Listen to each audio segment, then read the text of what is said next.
Iran ವಶಪಡಿಸಿಕೊಳ್ಳಲು America ರಣತಂತ್ರವನ್ನು ಹೂಡ್ತಾ ಇದೆ.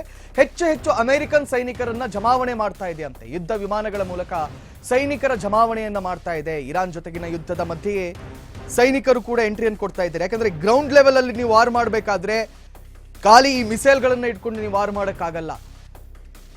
ಮಿಸೈಲ್ಗಳನ್ನ ಕ್ರೂಸ್ಗಳನ್ನ ಇಟ್ಕೊಂಡು ನೀವು ವಾರ್ ಮಾಡೋಕ್ಕಾಗಲ್ಲ. ಬದಲಿಗೆ ಅಲ್ಲಿ ಸೋಲ್ಜರ್ಗಳು ಬೇಕೇ ಬೇಕಾಗ್ತಾರೆ.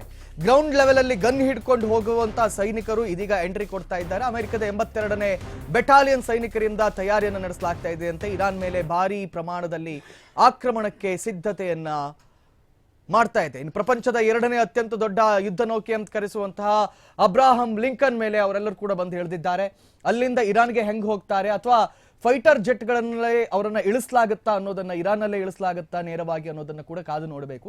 ಈ ರೀಸನ್ ಏನಂತ ಕೇಳಿದ್ರೆ ನೋಡಿ, ಈ Iran ballistic missile, cruise missile, ಈ ಮಿಸೈಲ್ಗಳು ಮತ್ತೆ ಡ್ರೋನ್ಗಳ ಟೆಕ್ನಾಲಜಿಯನ್ನು ಇಷ್ಟೆಲ್ಲ ಡೆವಲಪ್ ಮಾಡಿದೆಯಲ್ಲ, ಆದ್ರೆ ಅದರ ಹತ್ರ ಏರ್ ಡಿಫೆನ್ಸ್ ಅನ್ನೋದು ಏನೇನೂ ಇಲ್ಲ ಕಣ್ರಿ, ಏನೇನೂ ಇಲ್ಲ.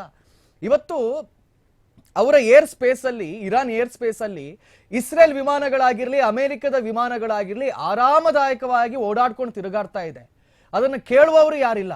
ಹಾಗಾಗಿ ನೇರವಾಗಿ ನಾವು ಫೈಟರ್ ಜೆಟ್ಗಳಿಂದವೇ ಅಮೆರಿಕದ ಸೋಲ್ಜರ್ಗಳನ್ನ ಇರಾನ್ಗೆ ಇಳಿಸುವಂತ ಪ್ರಯತ್ನಕ್ಕೆ ಇವತ್ತು ಅಮೆರಿಕ ಮುಂದಾಗ್ತಾ ಇದೆ.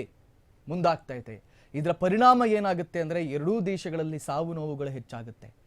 ಈ ದೊಡ್ಡ ದೊಡ್ಡ ವ್ಯಕ್ತಿಗಳ ಅಹಂಕಾರದಿಂದ, ದೊಡ್ಡ ದೊಡ್ಡ ವ್ಯಕ್ತಿಗಳ ಹಠಕ್ಕೆ ಸಾಮಾನ್ಯ ಸೋಲ್ಜರ್ಗಳು ಬಲಿಯಾಗ್ತಾರೆ, ಸಾಮಾನ್ಯ ನಾಗರಿಕರು ಬಲಿಯಾಗ್ತಾರೆ. ಈಗಾಗಲೇ ಸಾವಿರಾರು ನಾಗರಿಕರು ಇರಾನ್ನಲ್ಲಿ ಸತ್ತಿದ್ದಾರೆ. ನಿನ್ನೆ ದಿನ ಏನಾಯ್ತು, ಅವರ